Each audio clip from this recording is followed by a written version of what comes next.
చిత్తూరు జిల్లా కుప్పంలో రేషన్ పంపిణీని ఏపీఎస్ఆర్టీసీ వైస్ చైర్మన్ రామాంజనేయులు పునః ప్రారంభించారు. ఈ సందర్భంగా రేషన్ లబ్ధిదారులకు బియ్యం, పప్పు, పంచదారను అందజేశారు. వైసీపీ హయాంలో ఎండియు వాహనాలు ఎప్పుడు వస్తాయో తెలియక లబ్ధిదారులు ఇబ్బందులకు గురయ్యేవారని అన్నారు. కూటమి ప్రభుత్వ హయాంలో ఈ ఇబ్బందులు తొలగిపోయాయని కూడా తెలిపారు.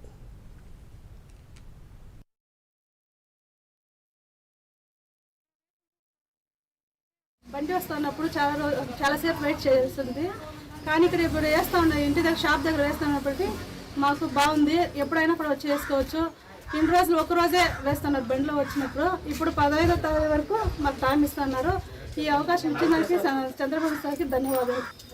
ఇది తక్కువ ధరకి వస్తుంది సార్. కందిపప్పు అయితే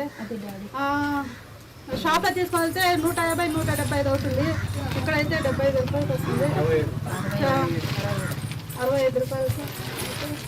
ముందైతే అది ఏమీ లేదు సార్. కందిపప్పు వస్తే చక్కెర రాదు, చక్కెర వస్తే కందిపప్పు రాదు. ఒకటే బియ్యం మాత్రం వేస్తూ ఉన్నారు. ఇప్పుడు అన్ని ఇస్తూ ఉన్నారు. నారా చంద్రబాబు నాయుడు గారి సొంత నియోజకవర్గంలో కుప్పం మున్సిపాలిటీ 7వ వార్డు సంబంధించి ఇక్కడంతా మొత్తం కూడా దళితులు, పేద ప్రజలు నివసించేటువంటి వడ్డపల్లి గ్రామంలో ఈరోజు కొత్తగా ఈ చౌక ధరల దుకాణం మెరుగైన సేవలు అందించే విధంగా ఏర్పాటు చేయడం, దానికి మా ముఖ్య నాయకులందరూ కూడా విచ్చేశారు.